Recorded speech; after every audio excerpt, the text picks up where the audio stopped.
আলাইকুম ওয়া রাহমাতুল্লাহি ওয়া বারাকাতুহু। আমি আজকে নতুন একটা ব্লগ ভিডিও, সেই ভিডিওতে আমি আজকে ইমাম সাহেবদেরকে নিয়ে, ইমাম সাহেব যারা আমাদের বাংলার মাটিতে যারা পাঁচ ওয়াক্ত নামাজ আদায় করতে আমাদেরকে যারা বিভিন্ন ভাবে সহায়তা এবং সহযোগিতা করে থাকে। যেমন আমরা যদি নামাজে, যেমন আমরা অনেক লোক আছি নামাজের বিমুখ, আমরা নামাজ পড়ার সম্পর্কে কিছুই বুঝি না, তাদেরকে সবসময় নামাজ সম্পর্কে অবগত করেন। এবং কি পাঁচ ওয়াক্ত নামাজ, আমরা যারা মুসলিম আছি সবাই কিন্তু আমরা পাঁচ ওয়াক্ত নামাজ সম্পর্কে অবগত, পাঁচ ওয়াক্ত নামাজ পড়ি না। এবং কি সূরা কিরাত সম্পর্কে আমাদের সব আমাদের জানা নেই, এরা আমাদেরকে জানান এবং শোনান। তারপর আমরা অনেক লোক আছি তাদের সাথে আমরা খারাপ আচরণ এবং খারাপ ব্যবহার করে থাকি।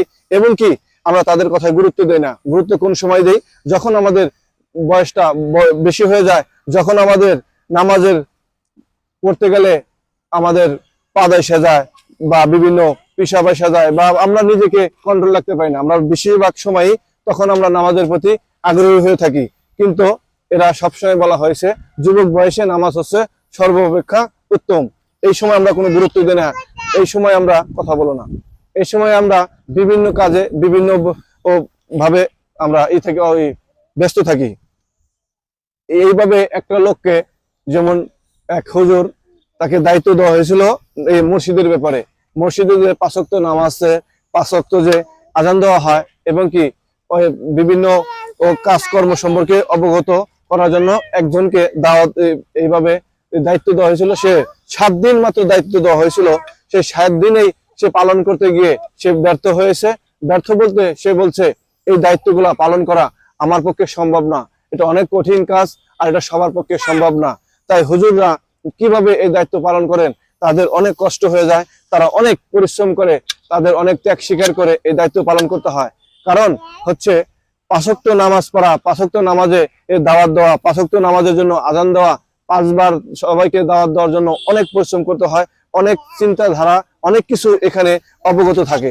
তাই আমরা বলছি, আমরা যারা ইমামদেরকে গুরুত্ব দেই না, আমরা মনে করি ইমাম বেটা কয় টাকা বেতন পায়, ইমাম বেটা কয় টাকা বেতন পায়, এটা আমাদের এর জন্য আমরা এদেরকে গুরুত্ব দিই না। এদেরকে আমরা কখনোই ভাবি না যে এই কয় টাকা বেতনে বর্তমানে কি হয়, বর্তমানে বাজার দর এবং কি সবকিছুর ঊর্ধ্বগতিতে আমরা কখনো চিন্তা করি না একটা হুজুরের অবস্থা কি হয়। তাই আমরা সবাই বলি, এই দায়িত্ব যেহেতু আমরা পালন করতে পারি না, এই দায়িত্ব যেহেতু একজনের উপরে নির্ভরশীল, তাহলে আমরা অবশ্যই চেষ্টা করব একটা হুজুরকে কিভাবে আমরা সুন্দর এবং ভালো রাখা যায়, তার পরিবার পরিজনকে নিয়ে সে সুন্দরভাবে কিভাবে থাকতে পারে।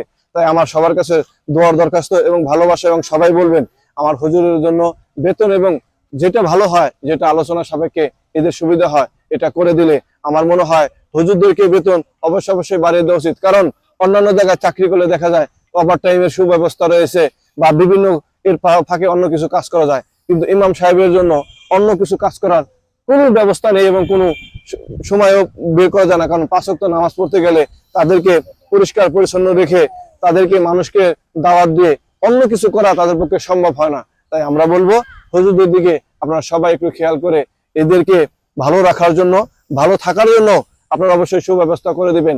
আমি এর থেকে বেশি কিছু বলতে পারলাম না, কারণ আমি বেশি কথা বলতে পারি না, গুছিয়ে সুন্দর করে বলতে পারি না।